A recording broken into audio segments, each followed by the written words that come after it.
Fala pessoal, tudo bem? Mais uma edição do nosso Pode Localizar, podcast da Near Location. Sou Carlos Góes, Head de Negócios da Near, também especialista em logística. E hoje estou aqui com Anderson Santos, nosso diretor de parcerias. Lucas, nosso coordenador do Inside Sales. Tudo bem? E o sempre presente Aran, nosso arquiteto especialista técnico. Obrigado pela presença. Obrigado. Vamos falar hoje sobre um tema que basicamente pode ser a base de tudo que a gente trabalha, que é o geocoding. Então, a ideia é a gente abordar um pouquinho tecnicamente como que é dado a geocodificação e também as suas aplicações práticas aí, tanto na logística, varejo e tudo mais. Beleza? Vamos nessa? Show. Aran, começa falando um pouquinho tecnicamente pra gente. O que é um geocoding, Aran? Geocoding, tecnicamente, é onde a gente converte um endereço, né? um texto, né? um endereço em uma coordenada geográfica, uma latitude e longitude, para que posteriormente a gente trabalhe com um nível de precisão, né? Também tem a geocodificação reversa, né? Que é quando a gente traz a latitude e longitude e quer saber qual é o endereço, né? Quais os atributos daquela localização. Aí dentro do ecossistema da RIR a gente tem algumas outras funcionalidades linkadas ao geocode, que seria a busca por estabelecimentos, né? Postos de combustíveis, prefeitura, né? Empresas, né? Pontos de interesse. Também a gente tem mecanismos que ajudam o usuário, né? Através de sugestões ali, né? Onde, a partir do input, né? Que o usuário vai dando dos caracteres dentro da aplicação, ele já vai sugerindo. Aí pode sugerir tanto endereços como pontos, né? De interesse, estabelecimentos também, né? E também a gente tem, dentro da RIR, um grande diferencial, que é a gente trabalhar com grandes volumes, seja de endereços, seja de posicionamentos, aonde a gente consegue resolver, né, dar o endereço ou dar a latitude e longitude para um grupo de posições, né, muito grandes, né, que aí já é um mecanismo que a gente chama de assíncrono, né, onde a gente manda um conjunto de dados para os servidores da RIR, esse dado é processado, então nos retorna para o cliente, né, totalmente estruturado aqueles endereços, né, que aí a gente, tecnicamente o nome seria batch geocode, né, onde a gente tem lotes de posições e endereços que são processados de forma assíncrona. Né? Legal. Esse é um tema que eu comentei que eu citei como base no início do programa. Porque, de fato, se o geocoding não for bem feito, todo o restante a gente vai ter problema, né? Então, quando a gente pensa num processo de roteirização, por exemplo, de veículos, não adianta eu roteirizar, eu otimizar aquela rota, o motorista ter o melhor navegador, tem um plano de fundo do mapa lá, que a gente está envolvendo todas as tecnologias aqui que a gente tem disponíveis. Se o geocoding não for bem feito, tudo vai ser mal feito, né? Tudo vai sair errado porque eu não vou estar, de fato, planejando com as coordenadas corretas, o motorista não vai chegar no local correto. Para a gente ter, né, uma boa assertividade, assim, né? Primeiro, a qualidade do dado de entrada ela é fundamental, né? Por isso que quando a gente fala de aplicações onde o usuário digita o endereço ali, as autossugestões são fundamentais, né? Porque ali a gente já consegue evitar, por exemplo, alguns typos, né? Alguns erros de digitação, por exemplo, né?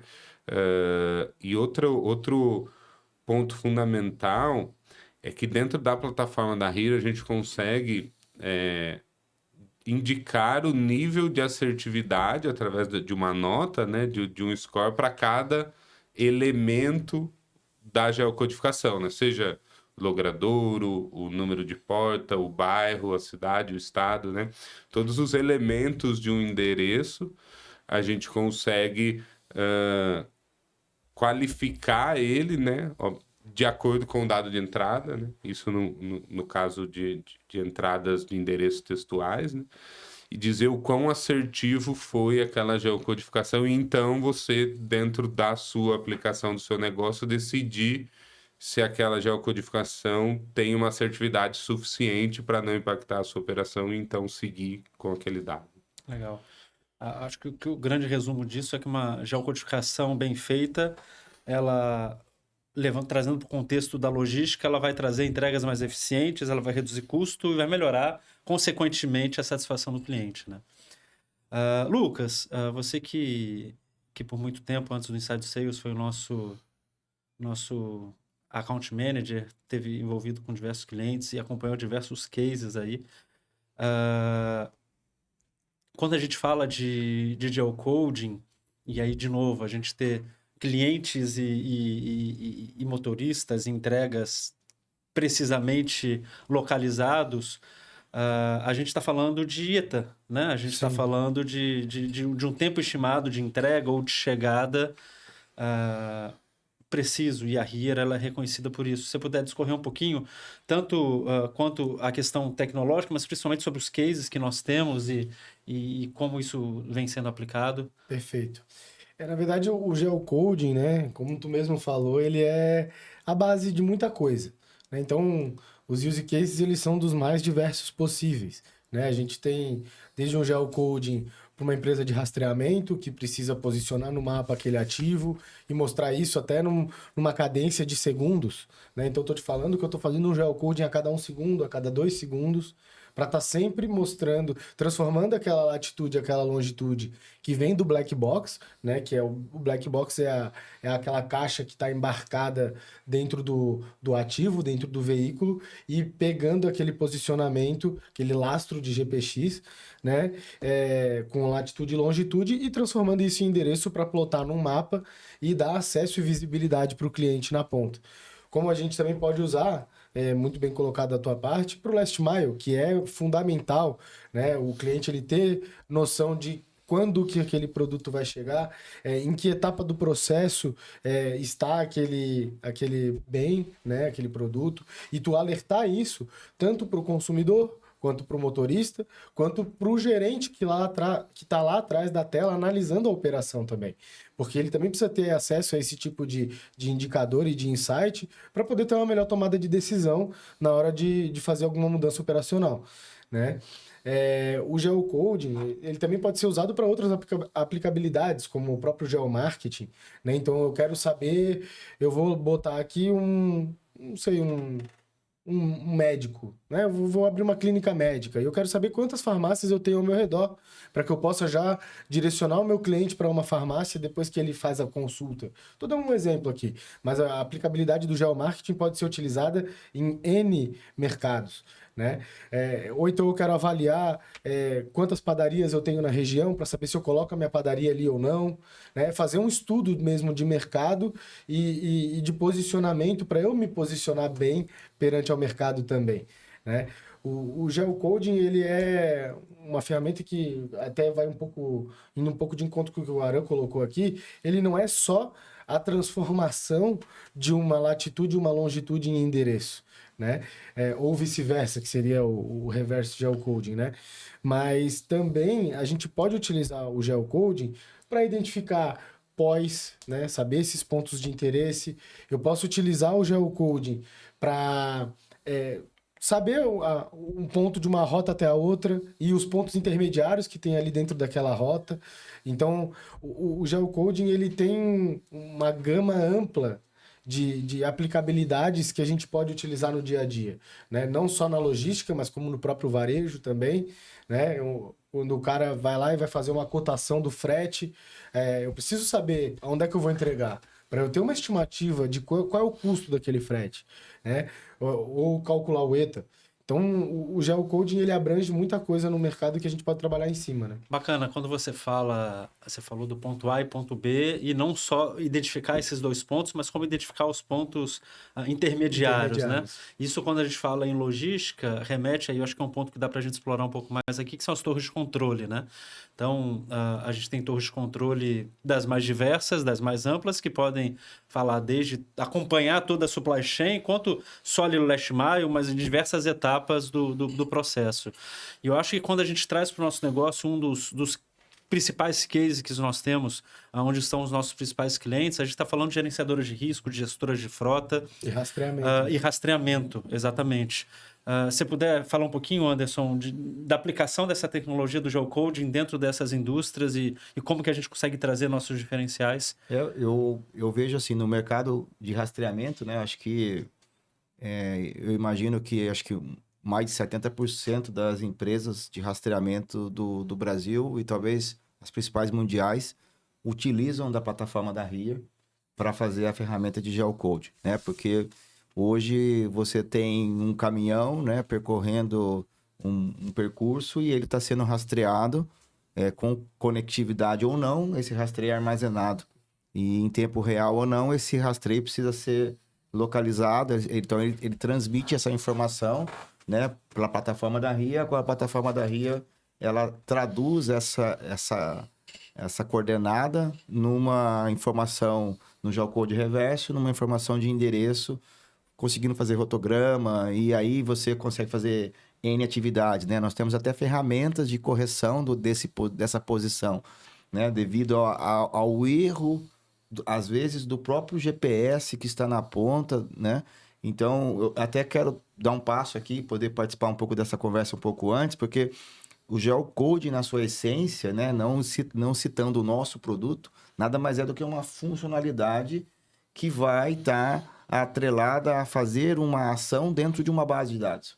E aí sim, nós temos a RIA, tem um produto chamado geocode, né, que é você fazer essa funcionalidade rodar dentro do nosso banco de dados, que envolve uma qualidade que a gente tem de ter endereços de porta a porta, uma qualidade que a gente tem de ter uma melhor posição do arruamento, né? Nós estamos falando da nossa coleta, nós já falamos isso em outros podcasts aqui, na coleta da base de dados ser usado com dados de lidar para poder ter uma assertividade no posicionamento da nossa base de arruamento. Consequentemente, quando você tiver uma pessoa com um celular ou uma posição, você ter uma assertividade nesse geocode o mais próximo possível daquele endereço, né? Ou trazer aquele endereço. Então, é uma combinação de tecnologia utilizada na ponta com um grande volume, a melhor base de dados mais precisa aqui do outro lado, que a ferramenta, a funcionalidade do geocode vai ter essa assertividade. Então, eu vejo que rastreamento, gestor de frota, gestor de risco, todos esses que estão trabalhando, não só hoje caminhão, carro, bicicleta, né? As próprias seguradoras vão necessitar disso no futuro, porque o mercado seguro vai mudar, né? Imagino muito que a gente vai estar fazendo um seguro conforme o comportamento que a gente dirige, não mais só por onde eu moro ou pela minha idade, mas vai ser pelo meu comportamento, como eu dirijo, por onde eu paro, por onde eu estaciono, se eu estou dentro ou não de um estacionamento. Isso é um geocode que eu estou verificando se eu estou dentro de um estabelecimento, de um POI. Então, é um mercado muito promissor, sabe, Carlos? E eu vejo que geocode, na sua essência, existe muitas ferramentas, mas a cereja ali do bolo está em qual base você está fazendo essa atividade, né? Em qual plataforma de localização que você está fazendo essa funcionalidade de consultar uma localização. Então, isso para mim é uma vantagem da RIA de se preocupar, né? Tem uma fala da nossa diretora Latam, Nancy, até um abraço à Nancy aqui, que eu achei muito bacana, porque enquanto alguns players que têm mapa, às vezes são concorrentes no nosso negócio ou não, porque depende muito, né? A gente é muito focado no B2B, mas eles são uma empresa com N atividades e uma delas é o mapa. Qual que é o diferencial da RIA? A RIA é uma empresa 100% voltada à construção dessa base de mapas que eu citei no começo da minha fala. Então, nós não fazemos nada mais ou nada menos do que construir um grande volume, um grande banco de dados para que ferramentas de geocode e outras, né, de navegação, que a gente também, eu sei que você vai trazer isso em outro podcast e tal, são coisas que a gente vai estar trabalhando, mas a essência da RIA é estar preocupada com essa melhor produção dessa base de dados. Aí sim a gente está dizendo de assertividade de geocode, sabe, Carlos? Legal, você trouxe alguns dados que são bacanas, bacana da gente frisar. A RIA fechou recentemente uma parceria global com a Uber, né? E eu tive um feedback do motorista esses dias atrás, justamente falando dessa assertividade do local de coleta do passageiro, mostrando qual o número exato de porta e o lado da rua. Esse é um grande diferencial. E quando a gente extrapola isso, pensando, por exemplo, no Last Mile, que vem crescendo de uma forma gigantesca, quando a gente pensa aí dos grandes e-commerces e tudo mais, a aplicabilidade desses dados de uma forma correta, ela é fundamental para que você tenha uma operação mais eficiente, né? Então, quando você pensa no entregador de last mile, um motoqueiro ali que saiu lá de um grande player de e-commerce desse, que vai fazer 10, 15 entregas de pequenos volumes, ou um carro que hoje chega a ser até com mais de 100 entregas ao longo do dia, tanto ele ter essa precisão do local de endereço, isso vai ajudar, de novo, no melhor planejamento, no planejamento mais assertivo, mas que ele consiga, de fato, ter uma execução mais rápida, uma execução mais precisa. Isso aumenta a produtividade, né? Isso aumenta a quantidade de entregas que ele consegue fazer, diminui o tempo de serviço, enfim. Isso vai muito de encontro com a melhoria do dia a dia, olhando tanto o lado do motorista quanto o lado da indústria. E por que não do lado do consumidor?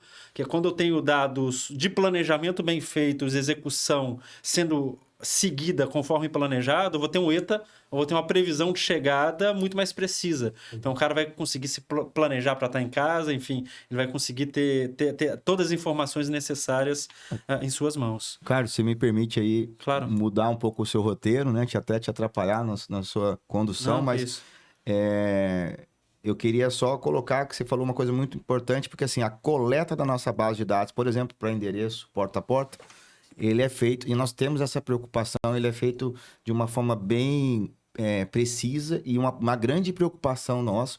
E a gente sabe que tem outras bases, outras, né, utilização de plataformas que ela reamostra, né? Ela tem uma numeração de início e fim e todos esses pontos são reamostrados, gerando um erro na assertividade desse geocode. Por que eu estou trazendo isso? Porque essa semana, né? Essas semanas que passou, eu sei que você estava trabalhando, fazendo alguns testes e junto a um grande parceiro nosso, né? E eu queria que você pudesse falar um pouco, até porque eu aprendi muito nesse processo junto com vocês ali, porque o parceiro estava com um problema de um erro gigantesco, né? Eu conheço muito o mercado de telecom, quando ele foi fazer geocoding da base de usuários de telefonia, é assustadora a quantidade de erro, então é um mercado que a gente está conversando agora para poder estar trabalhando, mas esse exemplo que a gente estava conversando nessa semana é interessante, porque tinha um certo nível de erro, né, da base que o cliente já possuía, e a gente chegou num nível de assertividade muito bom. Até nós conversamos muito. Isso é muito devido à nossa preocupação em ter uma boa base, né? Nesse exemplo específico, a gente está falando de um grande player do last mile, de entregas de e-commerce, onde ele, no fornecedor, nosso concorrente, ele estava chegando até 12% de falha nesse processo de geocoding. E o impacto disso é gigantesco, né? Porque quando a gente pensa em 12% dos pontos que ele vai entregar naquele dia localizados no local errado. Então, ele vai planejar as entregas dele dentro de uma realidade. Então, custo operacional, o custo operacional disso é gigante, né? Porque os veículos não vão conseguir executar a entrega, então ele vai ter retrabalho. Então, e aí esse retrabalho vai se acumulando, porque no outro dia ele vai ter mais quantidade de erros, esses erros se acumulam, então a gente pensa em custo de combustível, em quantidade de veículos que vai se acumulando, fora o nível de serviço que ele não vai prestar para o cliente dele, porque o cara de fato não vai receber o produto porque ele está geocodificado no local errado. Pegando o gancho do que o Anderson falou, ferramentas de geocodificação no mercado tem várias, né? Mas justamente pelo nível de detalhamento, né, que a gente chega, né, no número de porta exato ali, né, outra coisa muito legal que impacta diretamente, né, essa parte de logística de entrega, tem locais que o endereço é na Avenida A, só que a entrada dos veículos, a entrega, né, é na Rua B, né, então quando a gente performa um geocode na nossa plataforma, né? Você tem a latitude, a longitude do local e também a latitude e a longitude do acesso, né, a esse local. Centros de distribuições muito grandes, né? Isso é muito comum acontecer. E você também mencionou a parte de que algumas plataformas trabalham com o conceito de interpolação, né, para determinar, né?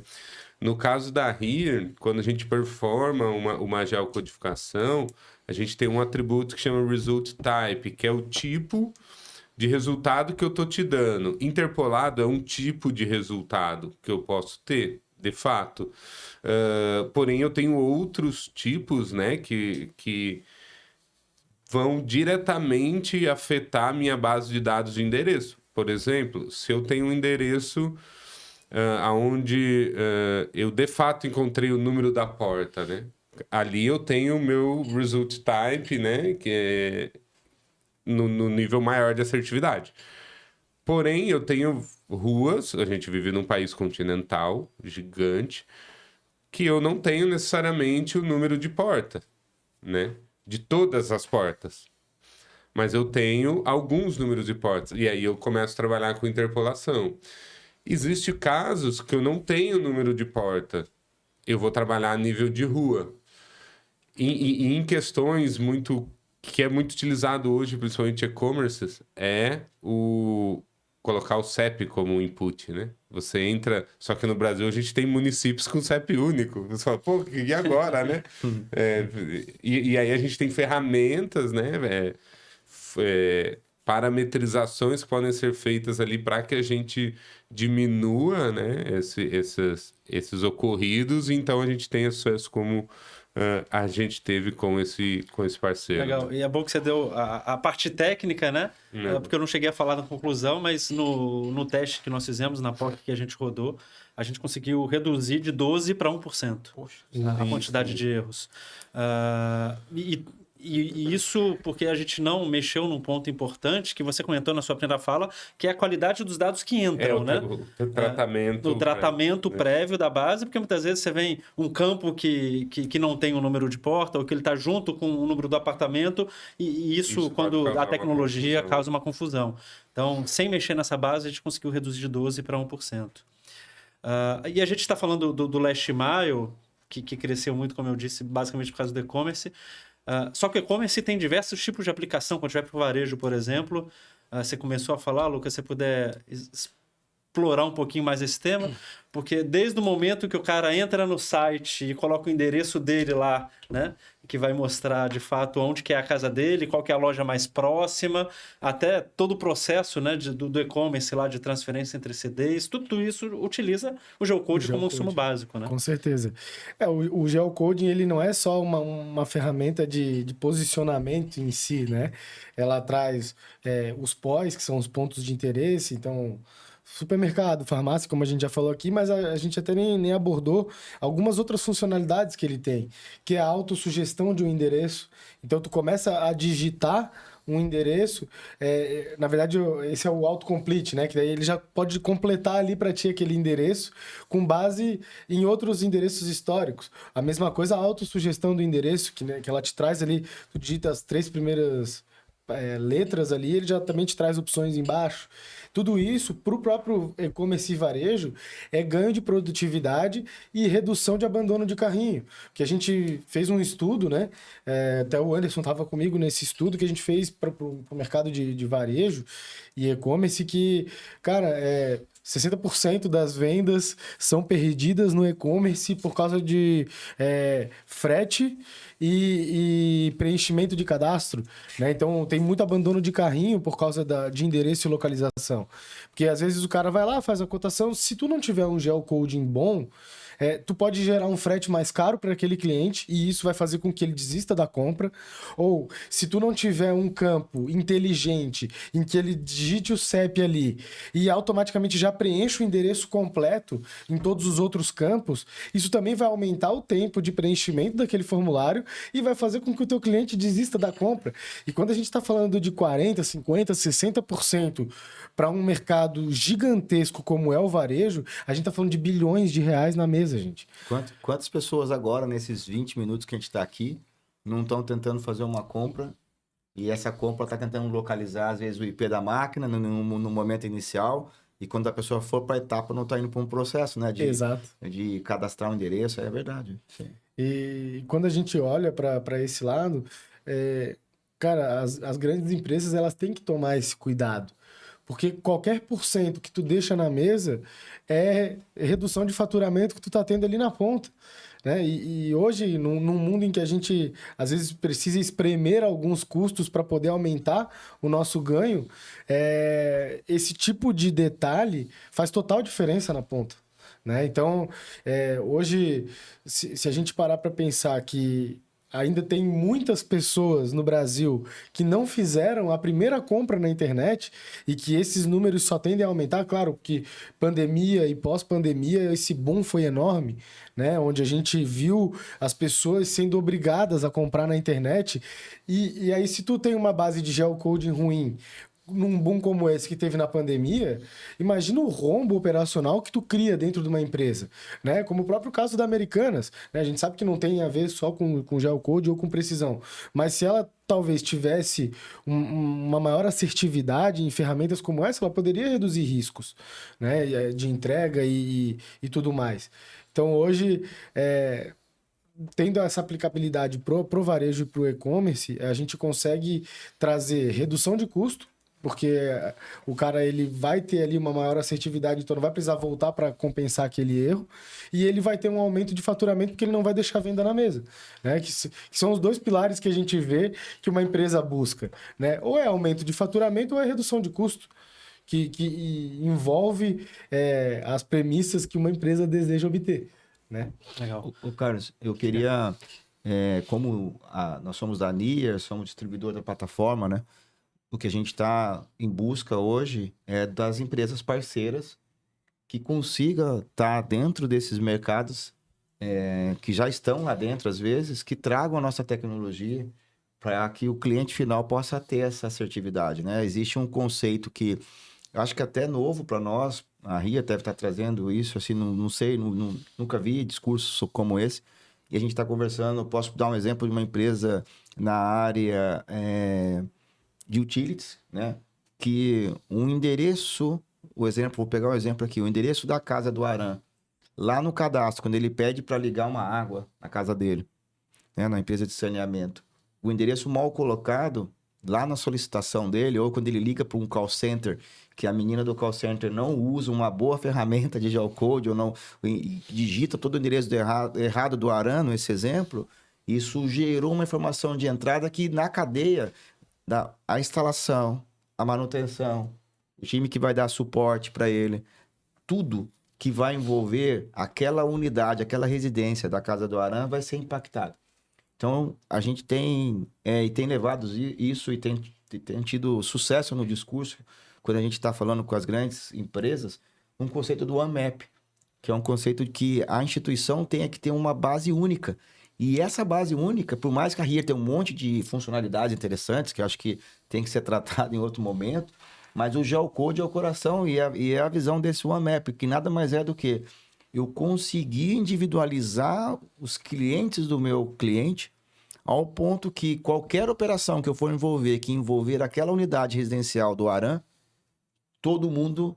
Uma estratégia de marketing, uma estratégia comercial, uma estratégia de manutenção, qualquer coisa de emergência, de atendimento, esteja e que eu não precise mais pedir aquela localização, né? Porque normalmente hoje, se você, e isso é para nós, né, como pessoa, qualquer plataforma, qualquer site, você coloca seu endereço, acho que várias vezes. Então, eu estou querendo explicar que um call center tem um banco de dados, um time de manutenção usa um banco de dados. O time que faz a navegação para uma emergência, o cara usa outro, porque daí ele vai usar uma base de dados de terceiro, um navegador totalmente desfocado do que a empresa utiliza. E uma vez feito essa unificação, essa identidade de um geocode único, o sucesso para mim está aí, sabe, Carlos, né? Nesse conceito do OneMap, e isso pode trazer para o e-commerce, imagina... Até tu falou agora, me veio uma recordação na cabeça do próprio mercado de seguradoras, né? Insurance, porque tu imagina que tem um atendimento para ser realizado. Houve um sinistro, e eu tenho várias oficinas ou guincheiros parceiros, né? Para quem que eu vou mandar essa demanda? Eu não posso ficar priorizando só um, porque eu tenho um ecossistema de parceiros.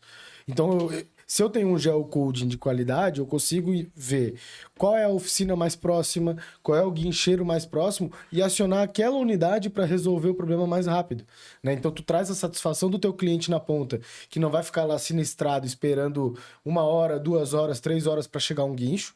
E tu também vai poder sempre manter a tua rede de parceiros alimentada com serviços na mesma proporção. Porque a gente consegue fazer um estudo dessa oficina, qual é o raio de atendimento? Aí a gente pode ampliar o potencial do geocoding combinando ele com outras ferramentas que a própria HERE tem, né? Como o Isoline Routing, que seria tu gerar uma cerca ao redor de um ponto e identificar em quanto tempo eu chego naquele ponto, quantos quilômetros eu consigo me deslocar dentro daquele raio, né? O geocoding, ele sozinho, ele já te traz muitos benefícios, mas combinado, esses benefícios, o céu é o limite. O geocode, ele, como a gente vem falando desde o início, né? Ele sendo como base, a gente tendo uma plataforma com tamanha complexidade de dados e informações, a partir dele a gente consegue cruzar N outras informações, né? Então, por exemplo, trazer imagine que uma latitude e uma longitude deu em cima de um pontilhão que tem 2 ruas, por exemplo. Em qual rua o meu ativo tá? Né? Se eu tenho uma num sentido, outra no outro, aí eu posso trazer direção, né? Daquela via, por exemplo. Né? Ele traz, né, Arão, o sentido que ele vem percorrendo. O sentido da via, porque isso vai dizer se ele está em cima do pontilhão, se ele está embaixo, se ele está na rua A ou na rua B. Né? E aí a gente consegue cruzar informações com todas as outras da plataforma, então gerar um dado com valor agregado muito maior. E associando isso que você falou ao mercado de seguradora, por exemplo, que o Lucas falou, a gente tem uma utilidade gigante que é o futuro, que a gente enxerga desse mercado, né? Hoje, quando você vai fazer o seguro do seu veículo, basicamente ele vai pegar o seu endereço, a sua idade, o seu trabalho. O seu trabalho. E aí eles vão traçar um perfil, que é um perfil genérico em cima daquela região e do seu perfil de idade e nível, enfim, que você tem. E com a utilização de tecnologias como a tecnologia do geocoding, eles conseguem ter muito mais informações para que cada orçamento, cada preço, na verdade, seja no futuro individualizado. Sim. Porque, de fato, através do geocoding, ele consegue saber por onde você passou, ele consegue fazer associações com velocidade, com perfil de condução, onde, de fato, o seu veículo pernoita, onde ele não pernoita. Então, ele vai trazer bases para que, de fato, ele entenda o seu perfil de como que você conduz, por onde que você passa, quais são as regiões que você frequenta, e aí sim, através disso, estabelecer um perfil de risco e ter uma precificação mais assertiva, né? Perfeito. Você pega uma Avenida Paulista em São Paulo, você está no qual lado, o geocode muito bem feito ali, ele vai priorizar um transporte mais adequado, com menor tempo, mais rápido para te atender. Isso é uma coisa que é muito engraçado, né? Porque às vezes você está lá pedindo um transporte, tem várias empresas de aplicativos e várias delas têm solução, algumas conosco, outras não, mas isso é um diferencial. Eu sei que acho que a gente está chegando no tempo aqui, Carlos, e o que eu queria usar para falar uma coisa que eu acho que é importante, até porque a gente fica muito hoje com o chapéu de distribuidor atrás desses parceiros que estão desenvolvendo soluções nesse mercado, e a gente às vezes escuta que o geocode é uma commodity. Eu discordo né, cada vez mais entendendo o que a HERE faz, eu começo a ver que o geocode cada vez mais ele é utilizado. O conceito geocode pode até ser uma funcionalidade, igual eu coloquei. Agora, você ter uma empresa especializada, que é o nosso caso, para preparar essa base, para te dar essa assertividade, se você está de um lado da Avenida Paulista ou de um outro lado, isso é o número que você falou, que dá uma assertividade das concorrentes de 12%, de 15% de erro, e a gente chega num erro abaixo de 1%. Porque você está geocodificando em relação ao quê? O mercado no Brasil hoje é assustador a quantidade de empresas criadas para ser expert de geocode. Blá, blá. Existe a funcionalidade, ela está usando lá uma base de dados gratuitas, que são alimentadas sem uma periodicidade, sem nenhum investimento, e que ela envelopa aquilo e vende isso para o mercado. Então, hoje é uma preocupação que eu tenho de ver empresas especializadas, né, empresas de e-commerce, empresas de varejo, compram milhões de transações de geocode por dia de uma empresa que não está preocupada com a base de dados. Então, acho que o recado que a gente precisa deixar para o mercado, que não é commodity, que ali está, nós já falamos isso aqui, a assertividade do resultado do seu negócio está atrelado ao endereço, à assertividade desse endereço. Então, o geocode não pode ser comparado um geocode da RIA com um geocode que... Isso que eu provoco para quem está assistindo o podcast. Eu compro o seu geocode, mas a fonte de dados é da onde? Se vocês entenderem que que o geocode é uma funcionalidade e ele tem uma fonte, busquem saber da onde é a fonte, se existe um investimento de atualização em cima disso. Acho que esse é um recado muito interessante, é um convite que eu quero fazer para que eles utilizem a nossa solução, para que a gente tenha parceiros que possam desenhar suas soluções usando o nosso geocode. Acho que esse é uma finalização aqui minha da questão de nosso desafio de ser distribuidor e buscar um parceiro de negócio para isso. Então, perfeito. Vamos encerrar com a sua mensagem. Eu acho que ela foi assertiva. E ficar aí o convite para os nossos ouvintes que teremos outras pautas explorando mais as outras ferramentas onde o geocode servirá de base, seja uma roteirização, seja uma otimização. Queria agradecer, Anderson, sua presença. Obrigado. Lucas, Aram. Obrigado, Carlos. Eu que agradeço. Voltamos em breve com novos assuntos. Nos sigam e surgiram aí assuntos para a gente poder falar com vocês. Obrigado, gente. Valeu. Tchau, tchau. Tchau, Eu tchau. sempre...